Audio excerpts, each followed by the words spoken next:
Alright guys, right now we're going to go over how the marathon went and the prep and everything that happened. So, it's a little over, or almost 2 weeks now since the marathon to Tulsa, back at the beginning of Thanksgiving break. It was really awesome, learned a lot. Didn't complete the goal of 3:30, we completed at 4:17, but hey, it's a marathon done while in high school as a senior. So now I'm gonna kind of go over the prep, how it went, and then the marathon as well, and then what's next. And so the prep was 17 weeks.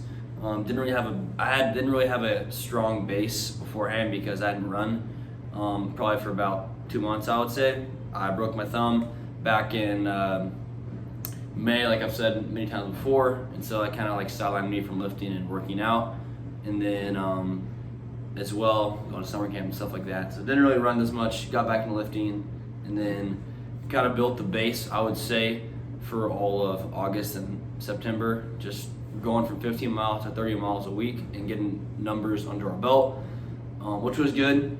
And then the only bummer though is that when I was trying to get these big weeks in, where I was trying to average 40 miles a week for the next 7 to 8 weeks, it was just hard because I had golf tournaments.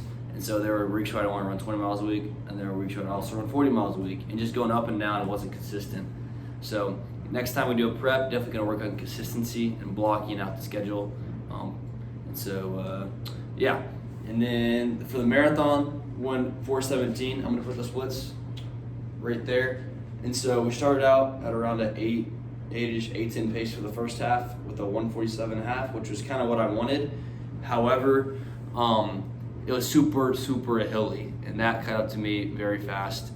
The first 5 miles were straight up and down with hills, and that just killed me. And so by probably mile 9 or 10, after I saw my parents the first time, it was just like, whew, got blisters. And it was, I don't think I was gonna break 3:30, but I was like, you know what, I'll still run like a 3:40, 3:45, and that'd be great. However, at about mile 14 or 15, you can just see like this drop off. And I kind of hit the wall then, blisters. I had a huge blister on both my right sole and my left sole, and it just kept getting worse and worse, where I'd have to run.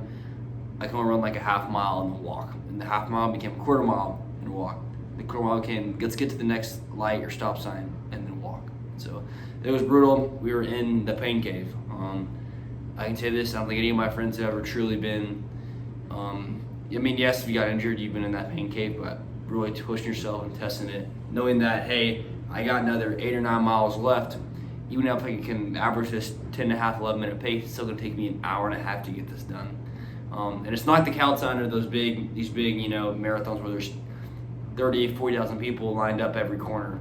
Yes, there's people lined up and stuff, but it's not like every corner where you can see somebody and get some energy. But there were times when, especially because I was fading in the pack, where I wouldn't see somebody for a quarter mile and I'm like, damn, it's just me. So it was definitely a reality check, but call me David Goggins now. So we did that. So, didn't complete the marathon, and I definitely think there's a lot more I got left to give. And so, all right, so what is next? Next, we're kind of gonna be in this rebuilding phase. I'm calling it, where I'm gonna be building a bigger barn. And so what that means is pretty much I built the base this prep, which is pretty awesome. So, I'm able to run these zone 2 miles with ease now at like a 8:50 pace, versus before I'd be struggling and it'd be like an aerobic workout. And so what this prep did is, yes, I did run a marathon and all that, but also I built an I built a good base now to run where I can build off of that. And so what I'm gonna be doing is probably just running 4 or 5 times a week, maybe 20, 25 miles, keeping that up. Doing 2 or 3 easy days, maybe a track workout in there, and then maybe like a VO2 max, we'll see. So there's that. And then also, I think as well, I'm gonna, to build the barn bigger, we gotta get our strength back up. And so what that means is I'm gonna probably lifting 5 or 6 times a week, doing PPL, just push-pull legs. And then push days, 2 different push days, 2 different pull days. Actually, 2 of the same push days, they're so optimal. 2 different pull days. One's gonna be like lower back focused, the other's gonna be upper back focused, but still hitting biceps with that, and then delts. And then for my leg days, one day my goal is to be moving heavy weight, and the other day is gonna be athletic. So like this afternoon, I got an athletic leg day, so I'm doing like some trap bar, deadlift, some single leg RDLs with a knee drive, probably some isolation stuff for my hips, got a bulletproof hip flexors, and then also some calves and probably some core with that as well. So what this is gonna look like is probably 6 lifts a week, 4 or 5 runs if we can, and then I'm also gonna throw in some bike sessions in there as well. And so I actually might taper down a run or two, and I'll do maybe 3 or 4, and throw in some bike sessions as well, because I wanna. That's a great way to maintain and gain fitness without like doing a lot of damage on your legs and especially your knees. So I'm calling this building a bigger barn. My phrase stacking hay. I feel like I stacked some good hay, but at the end of the day, the barn was not big enough. So we're gonna be building a bigger barn. We tore down the barn. Not that we got rid of it, but we're expanding the layout and making it bigger. And so what does this mean then for the next I would say 90 days, from December 1st to March 1st? We're gonna try to put on some mass and some size. And so we're around 170, 171 right now. We're gonna try to get up to around 180 if we can, which I think we can. We're gonna be a slight bulk, but also a lean bulk, because we're gonna be running and lifting and biking as well. So just eating a lot more, but especially a lot healthier. Not that I wasn't eating bad, but really getting dialed in, not trying to go fast food. I mean, I got about 40 pounds of venison in the freezer now, so I'm gonna be set for the next few months.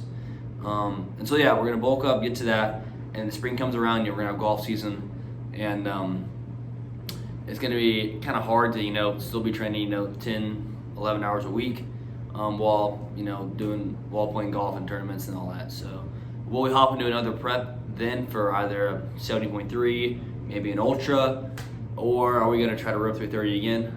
I'm not sure. You still definitely got a lot of time to think about that, but I know that for sure sometime next year the 330 marathon will be broken.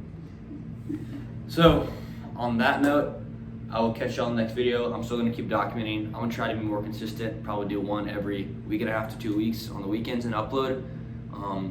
And yeah, so that's it. Thank y'all for staying tuned. Make sure to like, comment, and subscribe.